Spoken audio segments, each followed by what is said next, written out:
먼저 무서운 속도로 확산하고 있는 코로나19 확진자 현황부터 살펴보겠습니다. 지금 벌써 나흘째 100명 이상 많은 확진자가 나오고 있습니다.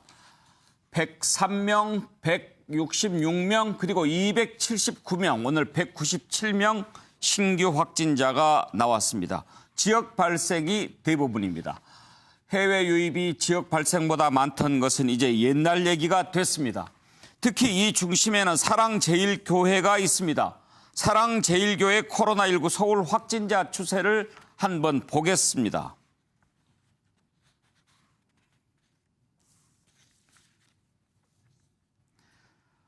사랑제일교회 오늘까지만 해서 지금 319명 확진자가 나왔습니다. 역대 최대 146명 나왔을 때 그 가운데 107명이 사랑제일교회 확진자였습니다. 자, 지금 서울 현황을 보면 사랑제일교회 확진자가 319명, 그리고 되새김교회가 11명, 여의도 순복음교회에서도 10명의 확진자가 나왔습니다. 경기도 용인의 우리제일교회도 현재 131명이나 확진자가 발생했습니다.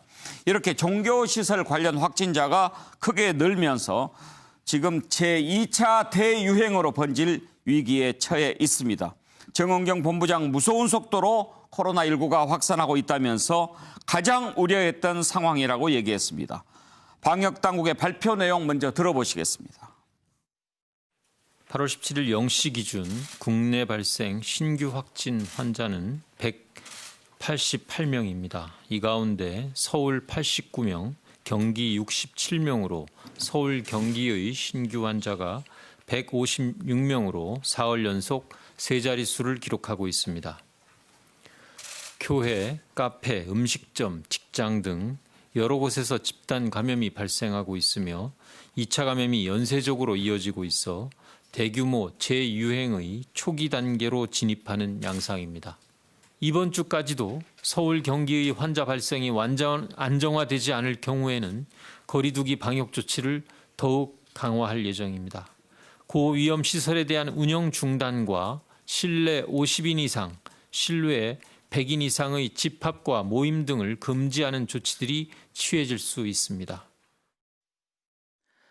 코로나19 유행이 무서운 속도로 전국적으로 확산하고 있습니다. 확진자 발생도 4일 연속 100명이 넘고 있고 감염 양상도 교회, 카페, 식당, 시장, 학교 등 여러 곳에서 동시다발적으로 집단 감염이 발생하여 지역사회로 점차 확산되고 있습니다. 발생 지역도 서울, 경기뿐만이 아니라 전국으로 확산되고 있습니다. 현 상황을 대규모 유행의 초기 단계라고 판단하고 있습니다. 지금 바로 유행 상황을 통제하지 않으면 기하급수적으로 걷잡을 수 없이 확진자가 증가하여 의료 시스템의 붕괴, 막대한 경제적인 피해로 이어질 수 있는 위기 상황입니다. 예, 오늘 가톨릭대학교 의과대학 미생물학교실의 백순영 교수 모셨습니다. 어서 오십시오. 안녕하십니까. 오랜만에 뵙습니다. 예. 사실 교수님 오랜만이긴 하지만 이렇게 다시 모시게 됐다는 것만큼 지금 상황이 안 좋다는 얘기인데, 먼저 단도직입적으로 2차 대유행으로 갈 수 있는 상황이라고 보십니까? 예, 가고 있는데요. 지금 방역본부에서 말씀하시는 것처럼 초기 단계라는 말씀이시거든요. 전국적이라고는 하지만 아직까지 전국적으로 퍼지지는 않은 상황이고, 예. 서울 수도권 특히 교회 중심으로 폭발적으로 일어나고는 있지만 아직은 방역이 가능한, 통제가 예. 가능한 수준이긴 한데, 앞으로 1주, 2주 지나면서 이것이 폭발적으로 늘어나면 우리가 그 대구, 경북 그때 보셨다시피 예. 하루에 909명 나온다 그러면은 이게 통제 불가능한 것이거든요. 동선을 찾아갈 수 없는 상황이 되는데 예. 아직까지는 괜찮은 부분은 있지만 예. 좀 문제점인 것은 대구, 경북일 경우에 있어서는 사실은 신천지발 하나이기 때문에 타겟이 하나로 좁아질 수가 있었어요. 예. 전국으로 퍼진다 할지라도 그 명분을 가지고 전부 추적을 할 수가 예. 있었는데 지금은 그게 아니고 서울 수도권에서 넓은 범위에서 교회뿐만 아니라 아까 말씀하신 것처럼 뭐 교회, 시장, 식당, 학교, 카페 이런 데서 전면적으로 지금 발생을 하고 예. 있기 때문에 통제가 굉장히 어려운 부분이 분명히 있습니다.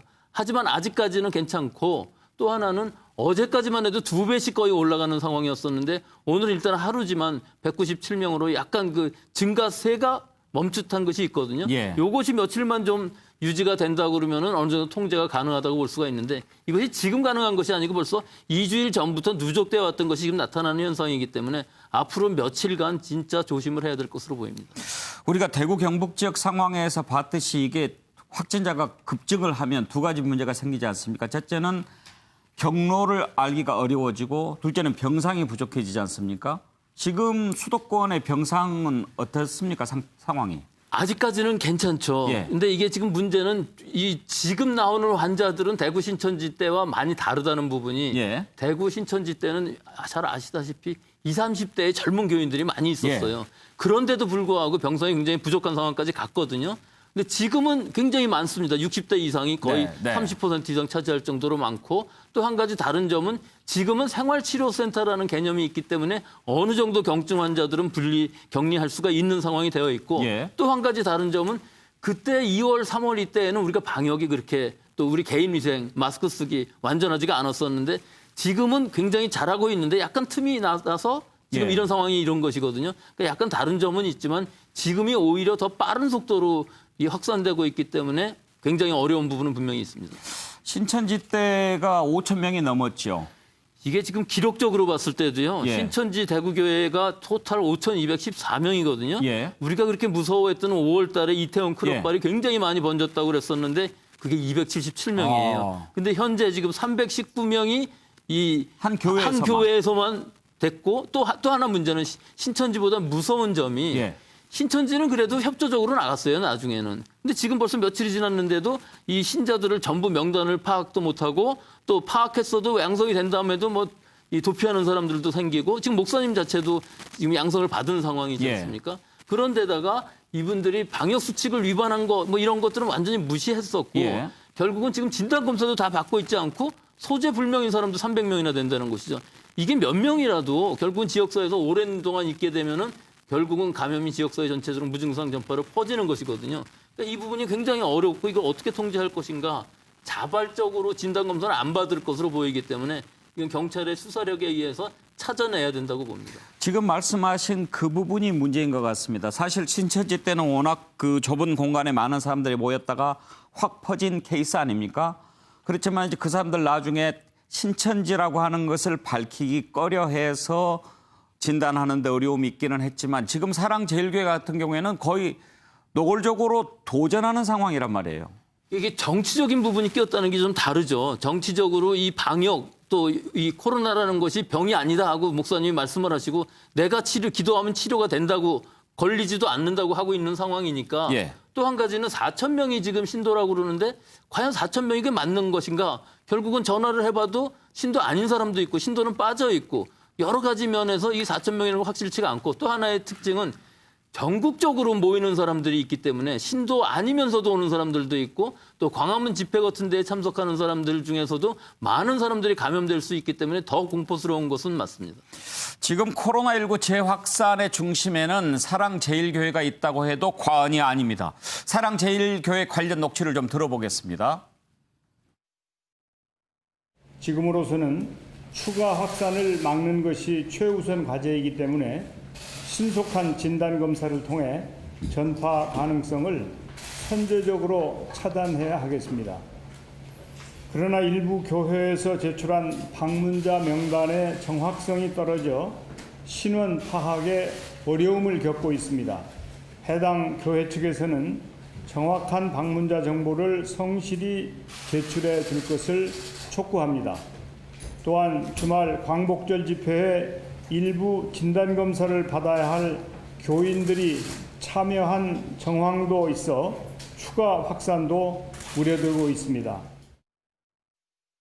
8월 17일 0시 기준 명단을 확보한 4천여 명의 교인 가운데 3,400여 명에 대해 격리 조치를 하였고 2천여 명에 대해서는 검사를 실시하였습니다. 검사를 받은 2천여 명 가운데 양성 판정을 받은 사람은 312명이며 양성률이 16.1%로 높아서 신속한 검사와 격리가 요구됩니다. 교인들의 비협조는 여러분들의 생명도 위험하게 하고 우리 모두가 위험해진다는 점을 유념해 주시기 바라며 교인들의 가족 혹은 지인들께서도 격리와 검사를 적극 권유해 주시기 바랍니다. 교수님 몇 가지 짚어볼 게 있습니다. 지금 사랑제일교회 일부 교인들이 이런 얘기를 한다고 합니다. 요즘에 보건당국, 방역당국이 검사하라고 그래서 검사 받으면 무조건 다 양성이다. 이런 얘기를 한다는데 가짜뉴스죠. 그 가짜뉴스죠. 그럴 수가 없는 것이죠. 이것은 양성, 음성은 이 지금 보건소에서부터 이 검사센터로 보내서 하기 때문에 이거 어떻게 손 쓸 수 있는 부분이 분명히 아니고요. 양성률이 굉장히 높습니다. 지금 근데 왜 그런 얘기들을 할까요? 그 정치적인 부분이죠. 믿을 수가 없다. 방역당국에 말하는 것은 전부 믿을 수가 없고 우리는 감염되지 않는데 테러에 의해서 이 바이러스가 우리 교회 안으로 들어왔다. 이렇게까지 얘기하는 정도니까 그러니까요. 예, 모든 것이 다 정치적일 수밖에 없습니다. 아니 어떻게 교회에다가 바이러스 테러를 하겠습니까? 무슨 방법으로 근데 테러를 하겠습니까? 방법 자체가 그 생물학적인 무기라는 얘기인데 실제로 우리가 바이러스를 배양을 할 수가 없고요. 일반 사람들은. 그걸 갖고 있는 사람들도 없기 때문에 이건 완전히 루머일 수밖에 없습니다. 다만 궁금한 것은 있습니다. 그동안에 사랑제일교회 계속 사회적 거리두기 하고 이렇게 집회 자제 권고를 했을 때도 예배를 강행을 했거든요. 그때는 확진자가 많이 안 나왔다가 최근에 확진자가 급증했는데 그건 왜 그렇다고 봐야 할까요? 예, 그건 뭐 누구도 알 수 없지만 제일 중요한 것은 방역 수칙을 아예 무시했다는 것이죠. 통성기도하고 찬송가 부르고 가까이서 있으면서 거리두기 전혀 안 하고 예. 지방에 있는 분들이 많이 오고 또 하나는 이 얘기가 이 교회가 아마 철거 대상인데 그거를 못하게 막기 위해서 숙식을 계속 같이 하고 그 주변에 있는 여러 숙박 뭐 여러 가지 노래방이라든지 업소들이라든지 뭐 찜질방 이런 데서 계속 신도들이 다 같이 모여서 있었기 때문에 굉장히 많이 농축이 된 것은 사실이죠. 그런데 이 사랑제일교회 같은 경우에는 그동안에도 여러 차례 그 자제하라고 이렇게 얘기하고 그랬는데 그래도 그 교회 안에서 일부 사람들은 그런 좀 위험한 것을 느끼지 않았을까요? 근데 지금도 못 느끼고 있는 거거든요. 실제로 진단검사를 받으러 가지 않는다는 의미는 그것을 공포감을 안 느낀다는 의미가 되기 때문에 예. 이 사람들이 과연 얼마나 지금 이 지역사회에 감염을 시키고 있는지 또 이게 전국적으로 얼마나 퍼져 있는지 이 소재 불명의 사람들이 과연 얼마나 시간이 걸려서 찾을 수 있는지 이런 부분이 다 관건일 수밖에 없기 때문에 지금 교회 두 군데인데 이 한 군데의 교회에서 아마 신천지보다도 훨씬 더 빠른 속도로 지금 발생하는 것으로 봐서 이 교인만의 문제가 아니라 지역사회에 얼마나 많이 퍼지게 하는지가 이게 전체적으로 큰 문제가 될 수밖에 없는 상황입니다. 심지어 사랑제일교회 관계자는 검사 받지 마라 뭐 그렇게까지 얘기를 했다고 하는데 혹시 말이죠. 지금 일부에서 사랑제일교회뿐만 아니라 몇몇 사람들이 야 코로나19 걸려도 안 죽어. 너무 걱정하지 마. 이런 아니한 생각하는 사람들 있지 않을까요? 글쎄요. 근데 우리 지금 여러 가지 통계를만 봐도 80대 이상, 70대 이상인데 80대 이상이면 4분의 1이 사망을 하거든요. 근데 지금 이 교회인 경우에 있어서도 사실 연로하신 분들이 굉장히 많고요. 광화문에 그 태극기 집회 나오시는 분들 보면은 대부분 60대 이상 분들이기 때문에 일단 감염이 되면은 상당히 중증으로 갈 가능성이 높습니다. 그러니까 이게 공포스러울 수밖에 없는데 그것을 뭐 신앙의 힘으로 이길 수 있다 그러면 좋지만 이긴다는 것이 결국은 바이러스를 신앙으로 이길 수는 없는 것이거든요. 지금 현재 이 상황은 굉장히 엄중한 상황이라고 볼 수 있습니다. 고령자 같은 경우에는 정말 치명적이지 않습니까? 그리고 또 젊은 사람도 이렇게 나중에 치료받은 후일담을 들어보면 정말 아주 힘들 정도로 고통스럽고 죽을 지경이고 나중에 몸무게도 막 10kg 이상씩 빠지고 그러더라고요. 그러니까 지금 이 바이러스가 무서운 것이 중증으로 간 사람도 물론 그렇지만 사실은 잘 모르고 지나간다 할지라도 우리 몸 안에서의 여러 가지 세포들이 감염이 되어서 기능이 부전이 되는 경우도 많이 있고요. 하다못해 이 생식불능이 될 수도 있다는 가능성도 여러 사람들이 얘기는 하고 있거든요. 여러 세포들이 다 감염이 되기 때문에 그냥 무증상으로 갔다 그래도 그런 상황인데 실제로 중증으로 갈 경우에는 폐 기능이라든지 뭐 여러 가지 기능들이 많이 부전이 될 수 있는 상황들이 있기 때문에 이게 무서운 바이러스입니다.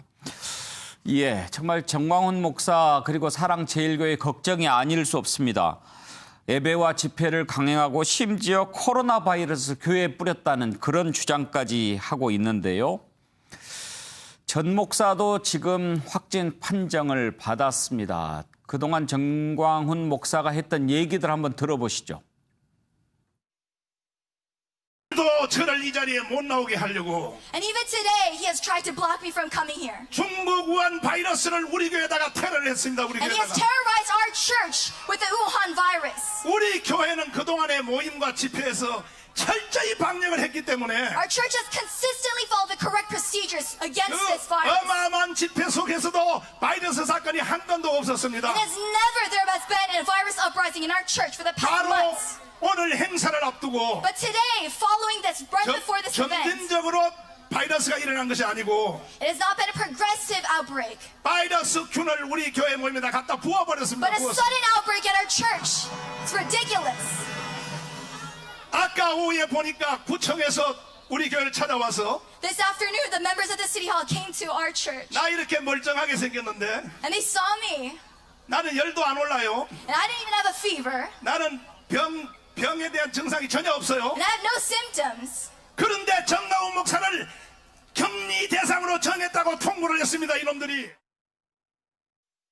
한 번도 야외 집회에 감염된 적이 없고 그리고 실내에서 다 댕기기 때문에 우리는 전문가들과 함께 상의해서 결정하도록 지금 우리가 하는 광화문 집회를 금지하겠다 이렇게 지금 발표를 하므로 정부가 오히려 이런 사건을 통해 가지고 우리가 지금 하는 집회를 방해하려고 하는 것이 아닌지 국민 여러분들께 제가 여러분들에게 선포합니다. 내일 집회 감행하도록 하겠습니다. 이번에 바이러스 걸린 사람 있습니까?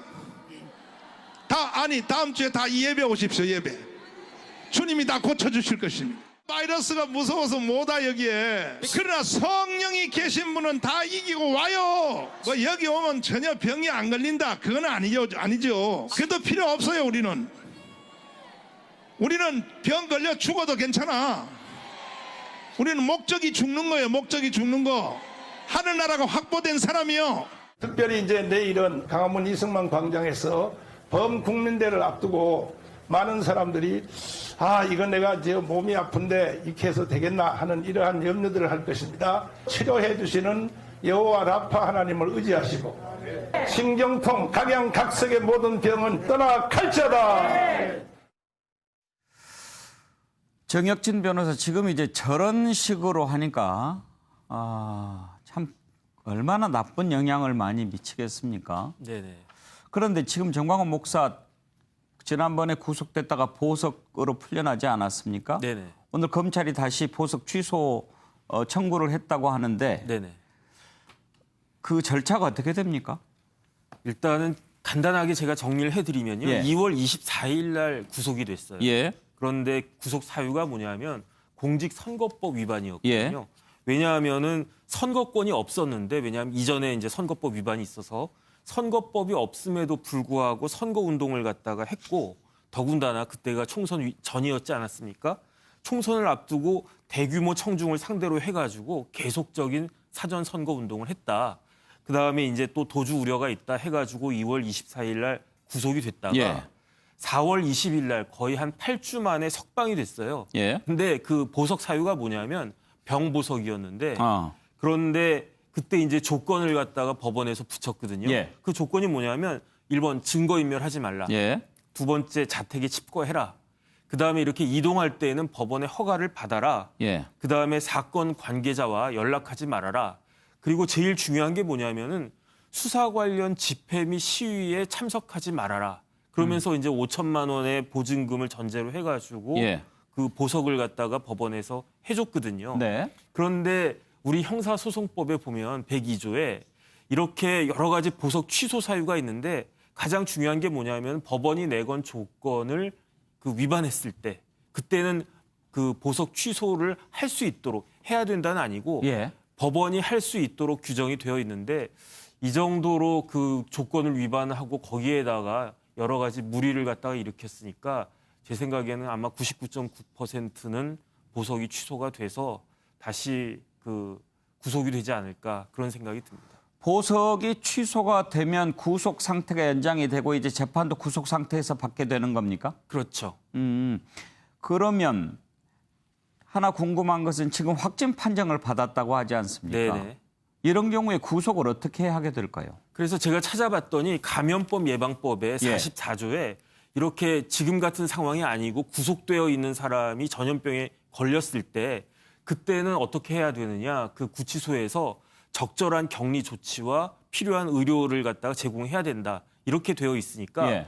아마 그 구속이 되더라도 구치소에서 따로 뭐 조치를 갖다 하든지 아니면 구속이 되었음에도 불구하고 병원에다가 격리해서 입원 치료를 하든지 둘 중에 하나의 조치가 취해질 것 같습니다.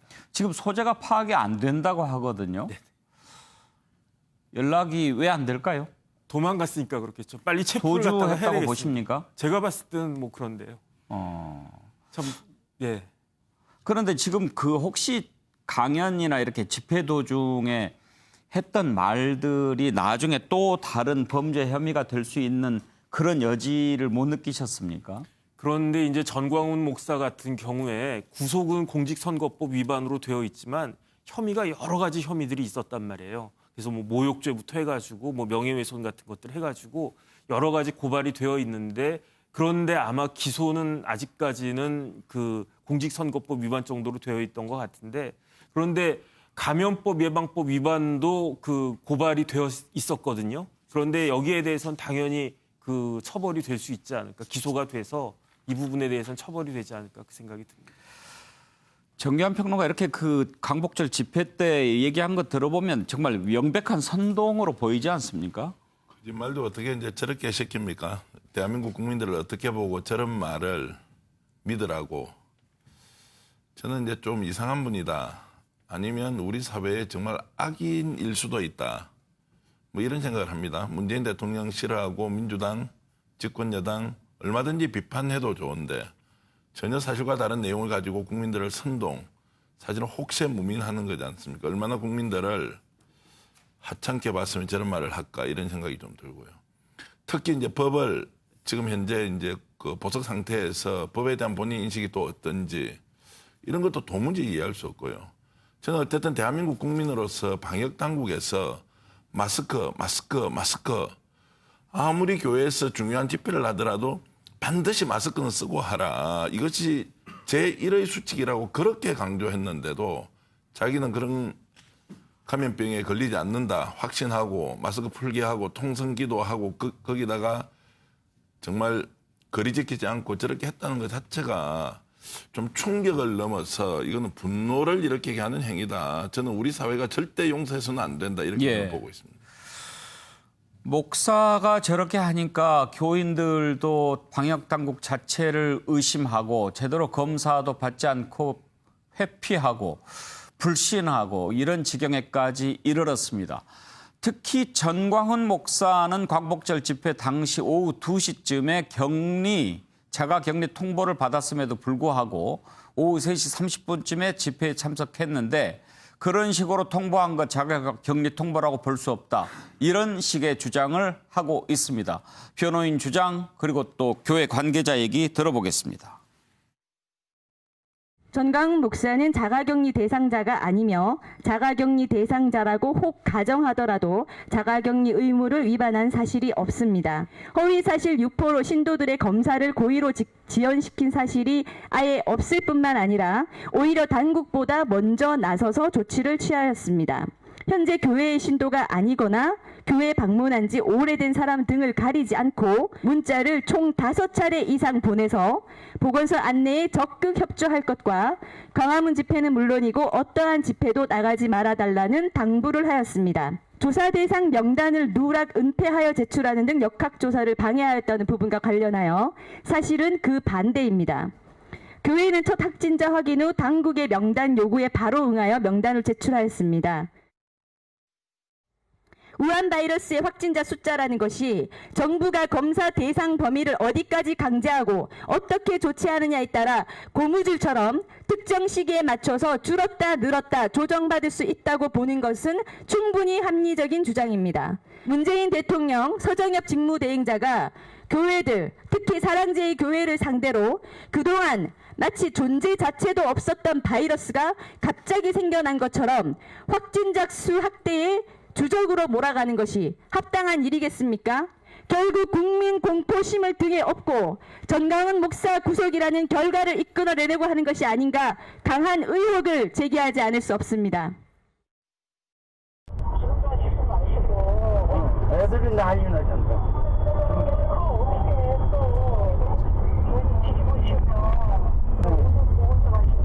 지금 보고서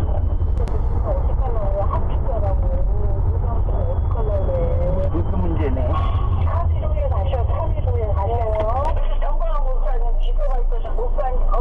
해주지 마시고 그냥 집에서 감기 몸살약 예, 정말 염려됩니다. 그런데 교수님, 자가격리 대상자는 언제부터 자가격리 대상자라고 봐야 됩니까? 자가격리라는 의미는 확진자가 생겼을 때 그 사람의 밀접 접촉자들은 다 자가격리가 되는 것이죠. 예. 이것이 너무나 많으면 코호트 격리를 하는 경우도 있지만 지금 교회인 경우에 있어서는 밀접 접촉을 하는 사람들이 상당히 이 범위가 알려져 있기 때문에 실제로 5일 전쯤에 첫 환자가 발생하고 그 위에 11명, 26명, 107명 이렇게 폭발적으로 증가를 했거든요. 예. 그럼 벌써 역학조사 과정 중에서 밀접 접촉이 나타난 날이라고 그러면 적어도 2, 3일 전에는 자가격리가 충분히 내릴 수 있는 상황인데 이것들이 어떤 점이 중요하냐면 뭐 CCTV 같은 것들을 갖고서 다 파악을 해서 실제로 밀접 접촉을 했느냐 하는 예. 것을 증명한 다음에 자가격리를 내리게 되는 것이죠. 그런데 아마 이 목사님인 경우에 있어서는 그런 부분들이 확실하지가 않았기 때문에 조금 늦어졌을 수는 있지만 일단 100명 이상의 환자가 나오는 상황에서 목사님이 전혀 접촉이 없었다는 것이 있을 수가 없는 일이기 때문에 일단 9일부터 시작해서 예배가 있었던 것은 사실이거든요. 그런데 예. 9일 이후에도 이 교회는 평일날에도 예배가 많았다고 그래요. 그러니까 그 예배에서 목사님이 설교를 했고 했으면 바로 그 자리에 있었기 때문에 자가격리는 13일 이후부터는 아마 충분히 자가격리 대상으로 있었을 것으로 보입니다. 사실 그 정도 확진자가 나왔으면 스스로 자가격리하는 게 마땅하지요. 그런데 정광훈 목사 그럴 리는 없어 보이고 문제는 2시에 자가격리 대상자라고 통보를 받았음에도 불구하고 3시 30분에 집회에 참석해서 연설을 했단 말입니다. 그건 이제 15일 날 예. 광화문 집회에서의 예. 문제인데 예. 이거 집회 자체를 불허를 했거든요. 근데 예. 옆에 허가받은 데 가서 이 여러 가지로 연설을 하면서 결국은 자가격리를 받았음에도 불구하고 결국은 이 집회를 이끌어서 결국 2만 명이라는 사람들이 그 안에 있었기 때문에 이분들이 과연 얼마나 노출이 됐는지 우리가 지금 알 수가 없는 상황이 되어버린 예. 것이죠. 지금 정혁진 변호사 소재가 불명이라고 하는데 만약에 도주의 우려가 있다라고 한다면 뭐 즉각 뭐 체포한다든지 이런 노력을 좀 해야 되는 거 아닙니까? 네, 맞습니다. 뭐 거의 현행범 수준으로 체포할 수 있을 것 같고요. 예. 그다음에 빨리 법원에서 보석 취소 결정을 해야 됩니다. 예. 왜냐하면은 보석 취소 결정은 제가 말씀드린 바와 같이 여러 가지 사유 중에 특히 보석의 조건을 위반했을 때에는 직권으로도 할 수 있거든요. 그런데 이번 경우에는 검사가 청구하지 않았습니까? 검사의 신청이 있었기 예. 때문에 거기에 대해서 빨리 그 법원에서 보석 취소 결정을 갖다가 하고 그렇게 되면 다시 구속이 돼야 되잖아요. 그러면 언제든지 뭐 체포할 수가 있게 되는 거죠. 최수영 평론가, 지금 사랑제일교회 문제가 보통이 아닌 게요. 사랑제일교회 신자인데 10대 여성이 울릉도에 놀러 갔다고 해요. 4박 5일 동안. 사실 그동안 울릉도는 청정 지역 아니었습니까? 그런데 이 10대 여성 신자가 다녀온 뒤로 지금 확진자가 막 나오고 있다고 하거든요.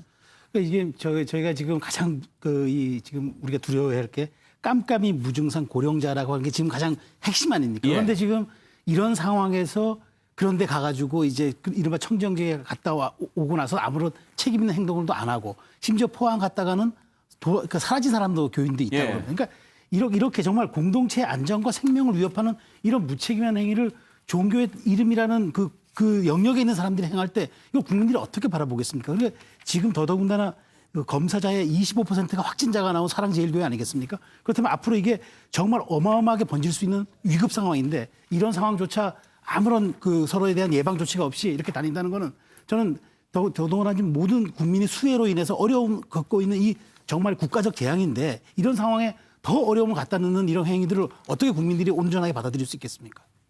장성철 소장, 지금 얘기하는 걸 쭉 들어보면 정광훈 목사는 이 코로나 관련된 상황을 자신이 정치적으로 탄압받고 있는 상황으로 자꾸 몰아가는 것 같아요. 그렇습니다. 그게 본인이 살 길이라고 생각을 한 것 같습니다.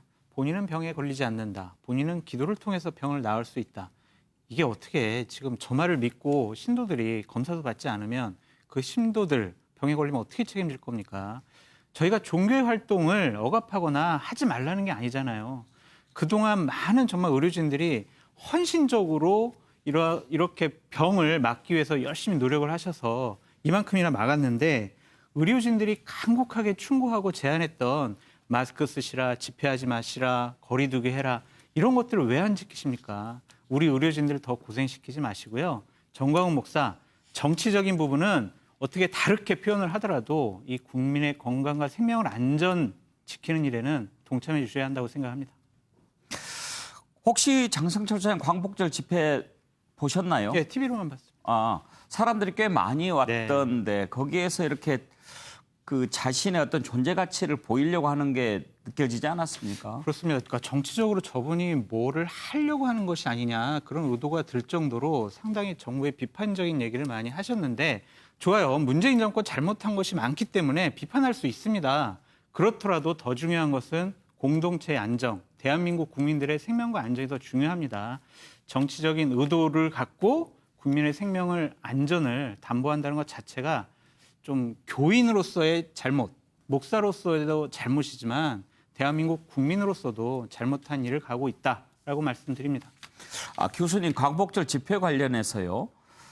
정말 많은 사람들이 모이지 않았습니까? 그런데 방역 수칙을 지키는 정도 어떻게 평가하십니까? 그래서 자세히 들여다보시면 대부분은 마스크를 쓰고 있는데 문제는 거리가 뭐 10cm, 20cm도 안 되게 붙어 있고요. 그다음에 또 장시간이라는 것이 문제가 있고요. 또 버스를 대절해 갖고 올라오신 분들이 음식을 가지고 와서 같이 먹고 그때 마스크 쓰겠습니까? 같이 나눠 먹는 화면도 많이 나왔고요. 또 결국은 이 사람들이 많이 몰리다 보니까 그 주변에 있는 화장실이라든지 편의점이라든지 공동적으로 이게 접촉할 수 있는 부분들이 너무나 많이 생겼고 또 이분들이 이제 전국적으로 다시 자기 집에 돌아가게 되면은 거기서부터 이 집회에 아무도 환자가 없었다면 아무 문제가 없지만 지금 이 사랑제일교회 같은 경우에 있어서 16.1%나 되는 양성률을 가지고 있는데 거기에 참석한 사람들이 몇백 명만 된다고 그래도 그중에 몇십 명이 있는 것이니까 이것의 감염이 결국은 전국적으로 확산될 수가 있으니까 빨리 찾아내야 되는데 지금 빨리 찾을 수가 없다는 것이 지금 문제이죠.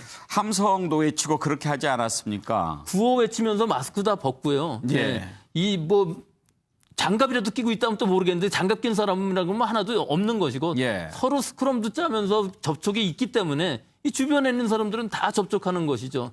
이 상황은 굉장히 엄중한 상황인 건 맞습니다. 좀 날씨가 궂은 편 아니었습니까? 비도 간간히 오고 말이죠. 그런 경우에는 조금 바이러스가 주춤한다고 그러던데 그런 기대 안 될까요? 그게 뭐 실내인 경우에 있어서 또 기후인 경우에 있어서 온도가 높거나 좀 습도가 높으면 오히려 바이러스가 더 감염력이 떨어지는 상황인 것이고요. 습도가 좀 높다고 그러면은 오히려 더 감염되기가 쉬운 상황일 수도 있는 것이죠. 그렇기 때문에 그 습도라든지 온도를 가지고서 지금 얘기를 할 것이 아니라 얼마나 밀접으로 접촉을 하고 얼마나 비말이 튈 수 있는 조건을 만드느냐. 구호를 외치고 마스크를 서로 안 쓰고 있으면 그건 뭐 금방 걸릴 수밖에 없는 아주 최악의 상황이라고는 볼 수 있죠. 예, 정말 안 좋은 조건을 모두 갖춘 그런 상황에서 또 그렇게 선동하고 정광훈 목사 얘기 좀 더 들어볼까요?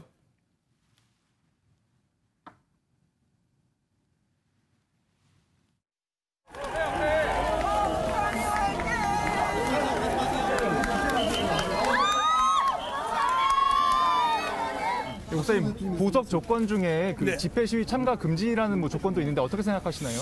그것은 이제 재판부에다가 저희들이 이제 신청을 하면은 얼마든지 유동적으로 될 수가 있는 조건이고 일단은 그 집회 금지가 돼 있기 때문에 재판부에서 허락하기까지는 집회는 제가 좀 자제하려고 합니다. 그러니까 처음부터 구속은 잘못된 거예요. 내가 설령 죄를 졌어도 이런 중환자를 구속할 수 있나요? 없어요. 그 성북구 사랑제일교회에서 며칠 새 200명 가까이 확진자가 나와서 감염 확산 우려가 매우 큰 상황임에도 불구하고 책임자인 전광훈 목사는 실정법을 무시하고 바이러스 테러를 당했다라고 하는 등 방역당국을 조롱하는 비상식적인 행태를 보이고 있어 국민적인 공분을 사고 있습니다. 정부는 엄중한 코로나19 상황 속에서 국민의 생명과 안전을 지키기 위해 전광훈 목사에 대해 엄정한 법적 제재 조치를 취할 것입니다. 양문석 이사장, 정말 그 국민들의 걱정을 좀 덜어줘야 될 자리에 있는 사람 아닌가요?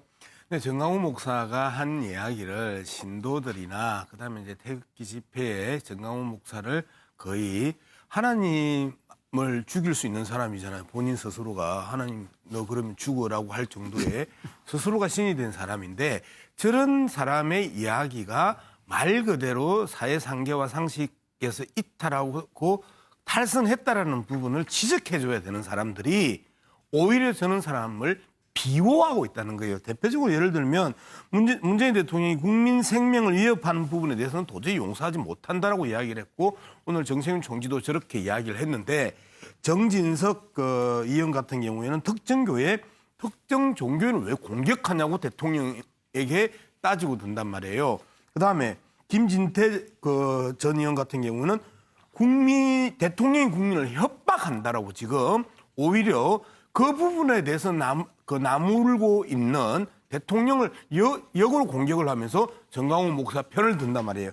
또다시 민경욱 전 의원 같은 경우는 경찰 등 차로 길을 막아서 감염 위험이 더 노출됐다. 이런 식으로 정말 이 확산을 하고 새로운 팬데믹이 일어나는 이 상황에 대해서 함께 이 문제에 대한 심각한 고민을 하고 그리고 국민의 생명과 안전을 위해서 함께 말을 보태줘야 되는 사람들이 외려 정강훈 목사 편을 들면서 정강훈 목사의 말 한마디 한마디에 신뢰를 만들어주고 있는 이러한 현상들. 이런 걸 선동이라고 그러나 봐요. 박진영 부대변인, 저는 좀 걱정되는 게요. 지금 문재인 대통령도 국가 방역 시스템에 대한 명백한 도전이자 용서할 수 없는 행위다 이렇게 규정을 했는데 신천지하고 자꾸 비교가 됩니다만 신천지 때는 그야말로 부지불식간에 일어난 일이었고 나중에 이만희식도 큰절까지 하면서 용서를 빌고 이런 상황인데 지금 정광훈 목사 측은 오히려 해볼 테면 해봐라 이런 식이란 말이에요. 그렇죠. 지금 이게 의도된 것처럼 보이는 측면이 있다는 게요. 실제로 이분들이 이렇게 확산된 게 예배를 보다 한 것도 있지만은 어쨌든 간에 정치 집회를 하다가 이런 상황이 극단적으로 벌어진 겁니다. 행위를 보면은 어떻게 보면 코미디 같기도 하고 황당하기도 합니다만은 결과는 국가를 지금 위기에 빠뜨린 거예요. 제가 이분 보면서 어떤 생각이 드냐면 갑자기 히틀러 생각이 났어요. 히틀러가 초반에 정치하겠다고 이 파시스트 조직했을 때 남들이 다 미치광이라고 비웃었어요. 그런데 논리가 만들어지고 대중운동이 일어납니다. 제가 여기 나오신 분들 우리 태극기라고 하지 않습니까? 태극기 세력이라고 하는데요. 과거에 이런 세력이 없었어요. 이제 뉴라이트라는 논리 구조가 만들어지고 태극기라는 대중운동이 만들어지고 여기에 특정 일부 소수 교회지만 교회가 결합을 하고 기존에 있던 정치권이 이것을 활용을 하고 이 속에서 엄청난 대중운동으로서 지금 이 코로나 사태에 맞물려 가지고 국가적 위기를 만들어가는 상황으로 만들어진 거예요. 저는 여기에서 우리 정치권이나 여당도 좀 더 심각하게 봐야 된다고 생각을 하는데요. 분명히 이 집회가 불법 집회였단 말입니다. 좀 더 엄격하게 이 집회를 통제하고 했어야 된다는 그런 것들에 대해서 말씀드리고 싶고요. 민주주의 국가지만은 국가의 안위를 해치는 것에 대해서는 굉장히 엄중하게 대처를 해야 됩니다. 그리고 두 번째 야당의 문제에서는 금방 말씀하신 것처럼 거기 참석했던 김진태 의원이라든가 민경우 의원이라든가 이런 분들에 대해서 분명히 경고를 하고 우리 김종인 대표가 더 이상은 이 태극기 세력과 같이 가지 않겠다라는 것에 대해서 확실히 선을 그어주셔야 된다. 이런 말씀을 드리고 싶습니다. 정연평론, 문제는 정광훈 목사 혼자만의 문제, 사랑제일교회만의 문제가 아니고 결국은 그것 때문에 공동체가 다 무너질 위기까지 이어진다는 거 아닙니까? 그러니까 이제 정치권이 이 부분을 일정하게 묵인 또는 방조하면서 부추기는 경향이 충분히 있다.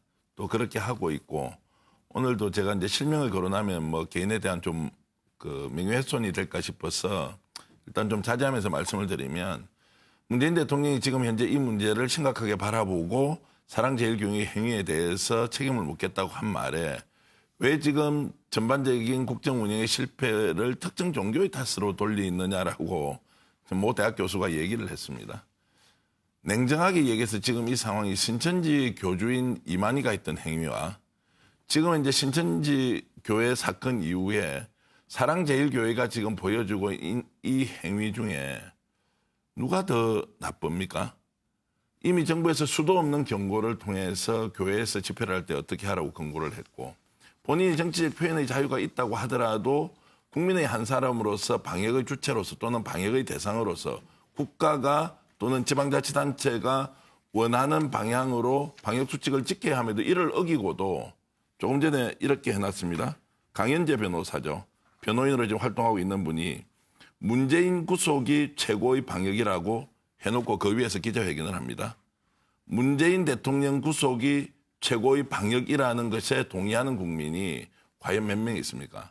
정치적으로 표현의 자유 보장되고 있고 누구든지 대통령 비판할 수 있지만 지금 이 문제는 방역의 문제고 국민의 건강 문제고 안전의 문제이기 때문에 본인의 정치적 이해득실을 가지고 이렇게 국민들을 오염시키는 행위는 반드시 책임을 물어야 한다. 이것은 우리 국민들이 반드시 기억해야 할 사항이라고 생각합니다. 예, 특정 종교를 정치적으로 이용한다라는 정치인의 주장, 그리고 사랑제일교회 측은 확진자 수를 조절해서 정광훈 목사를 구속시키려고 한다. 심지어 교회에 바이러스 테러를 가했다. 정광훈 목사 그렇게까지 주장하는데요. 정말 아무리 들어도 이해가 가지 않습니다. 한번 들어보시죠.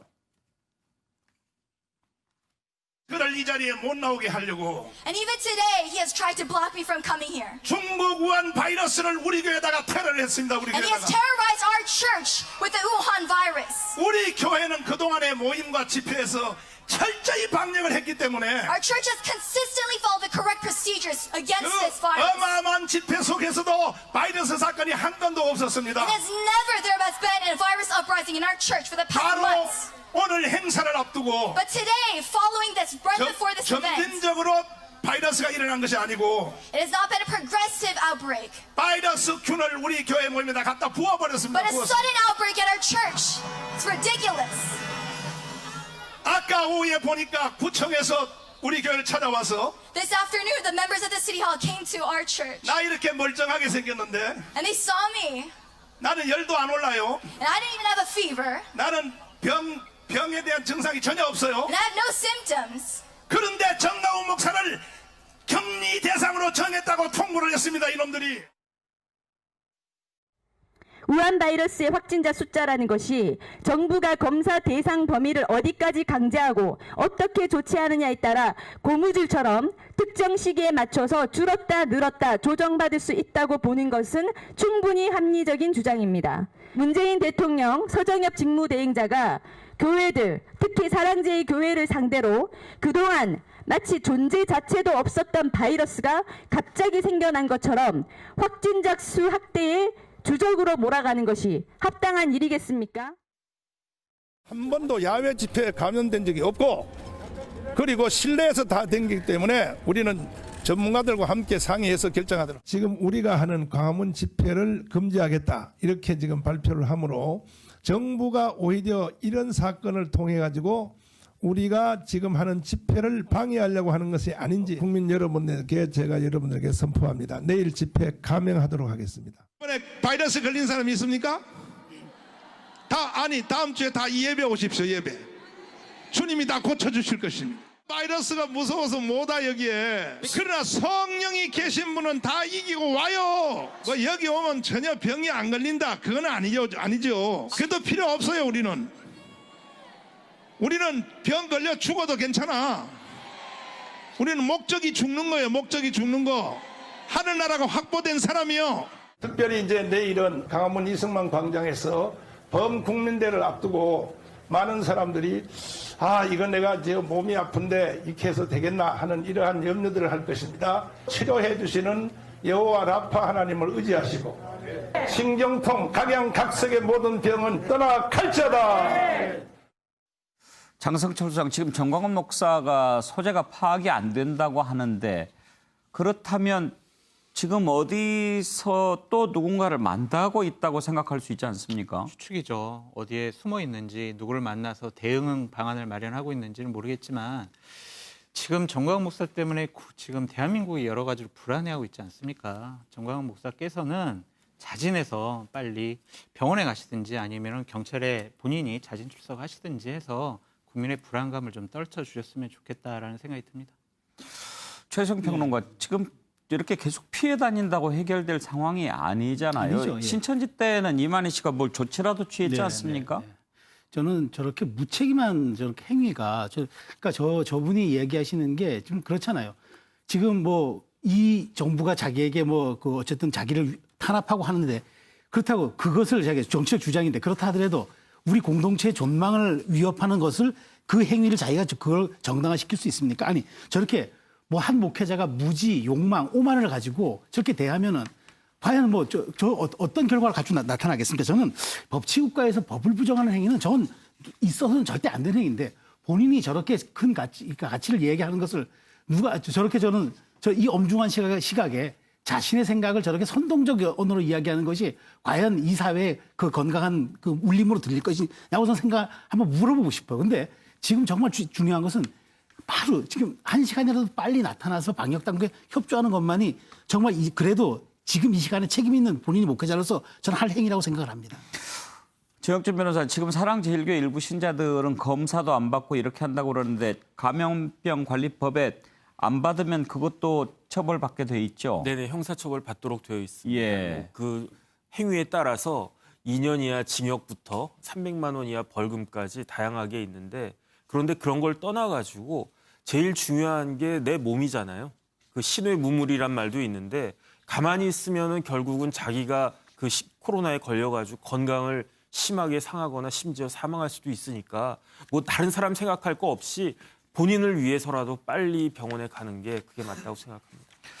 교수님, 지난 광복절 집회 때 이렇게 지역에서 차를 가지고 올라온 사람들도 있었다고 하거든요. 그런데 만약에 그 집회에서 뭔가 확진자가 좀 있었고 감염이 노출이 됐다면 지역 전파까지도 우려할 수 있는 상황 아닙니까? 그렇죠. 우선 제일 걱정이 되는 것이 돌아가신 다음에 그 가족들이 제일 먼저 접촉을 할 거 아니겠습니까? 예. 그리고 또 가족에서부터 또 지역사회를 분명히 직장을 다 하고 일상생활을 할 테니까 예. 감염이 확산되는데 여기서 이제 한 가지 문제가 이런 태극기 집회나 광화문 집회에 참석하시는 분들은 숨기는 경우가 많이 있어갖고요. 자식들한테도 안 갔다고 얘기를 하기 때문에 예. 그 부분들을 자식들이 어떻게든지 설득을 하셔서 진단을 일단 받으시고 음성이면 괜찮은 거니까 일단은 예. 며칠 전에 15일이기 때문에 지금 이틀 지났습니다만 2, 3일 안에 또 받으시고 그다음에는 증상이 나타나면 다시 받으셔야 되겠지만 일단은 제일 먼저 안심할 수 있는 게 본인하고 자기 가족들일 테니까요. 예. 진단 검사를 꼭 받으시기를 권고드립니다.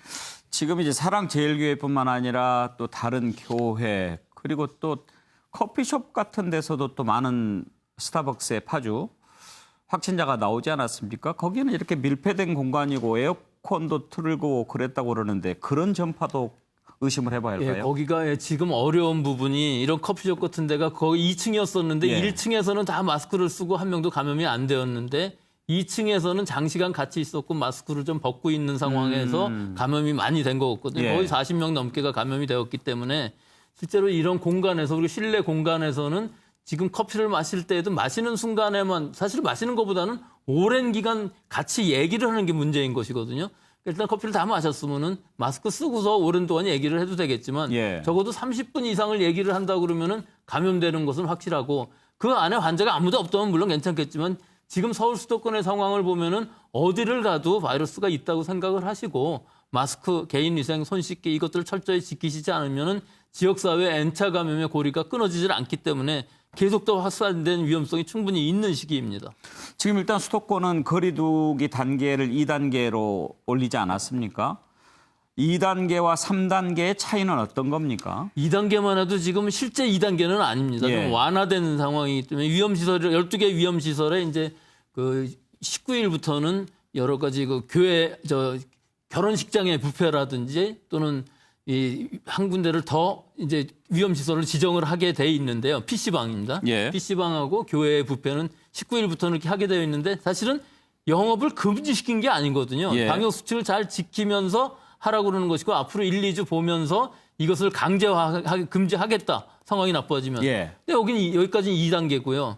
만약에 3단계로 간다 그러면은 10인 이상 또 프로야구 모든 거 다 못하고 예. 거의 모든 사회생활이 거의 셧다운되는 상황이기 때문에 예. 이 3단계로는 가지 않게끔 노력을 해야 되는 것이고 적어도 지금 수준에서 유지되게끔 우리 국민들이 바짝 조이면은 이게 꼭 돌아가거든요. 그래서 조금 해이해지면은 또 환자가 많이 나오고 그러는 상황인데 지금으로 보면은 목표가 있기 때문에 일단 그 사랑제일교회부터 막아야 될 것이고요. 예. 그 위에 여러 교회 소모임 같은 뭐 개신교 전체가 그렇다는 얘기가 아니고 대부분의 교회들은 잘 되고 있는데 지금 순복음교회 같은 경우도 환자가 발생하고 있다고 그러니까 이걸 초기에 빨리 진압하지 않으면은 지금 진짜 대유행의 초기 단계에서부터 걷잡을 수 없는 상황으로 갈 수 있는 요 관건이니까 지금 상황이 이 부분에서 지금 잘 통제를 하고 우리 국민들도 잘 협조를 하시고 즉 방역 당국이 할 수 있는 방역이라는 것이 있고 우리 국민들이 해야 되는 것이 양쪽이 다 어우러져야만 이 방역이 이루어지는 것이지 어느 한쪽의 힘만으로는 안 되는 시기인 것 같습니다. 3단계로 가지 않도록 잘해야 될 텐데 한 가지만 더 여쭤보겠습니다. 지금 러시아에서 백신을 등록을 했다라고 하거든요. 그런데 3차 임상시험도 안 했다고 하더라고요. 그러니까 순서로 보면은 지금 영국이나 미국이나 중국이 상당히 앞서 나가고 있거든요. 예. 여기는 3상 실험들을 하기 위해서 시간이 많이 걸리는 것인데 러시아의 문제점은 이 3상을 하지 않고 2상도 다 끝나지도 않았는데 즉 결과도 잘 보도도 하지 않으면서 승인을 해버렸다는 것이죠. 예. 그리고 생산을 해서 일반 국민들한테 그것을 접종을 시킨다고 그러면은 결국 일반 시민들을 상대로 3상 시험을 한다는 의미이기 때문에 예. 잘 조절되지도 않을 뿐만 아니라 이것은 안전성, 효과 두 면에서 다 너무 무모한 일이기는 한데 실제로는 영국이나 미국에서 지금 개발하고 있는 백신들도 너무 빨리 가다 보니까 좀 전임상도 건너뛰고 1상, 2상도 너무 시간을 빨리 해서 아직까지 안전성이 완전히 확보가 되지 않아서 효과가 있다 할지라도 건강한 의료진이라든지 자발적으로 맞을 수 있는 응급의료로서의 백신은 가능할지 몰라도 올해 안에 일반 시민들이 일반 사람들이 맞을 수 있는 백신을 개발하는 것은 좀 어려울 것이고 개발이 된다 할지라도 우리가 맞기에는 좀 너무 공포스러울 것 같습니다. 예, 오늘 말씀 감사합니다. 예, 가톨릭대학교 의과대학 미생물학 교실의 백순영 교수님이셨고요. 방금 전에 정광훈 목사 변호인단에서 입장을 보내왔습니다. 성북구청이 소재를 파악 중이라면서 긴급 뉴스인 것처럼 나오는 것은 사실과 다르다는 주장입니다. 현재 계속 소통하고 있고 정광훈 목사는 현재 병원에 입원 대기 중이다라고 밝혀왔습니다. 전해드립니다.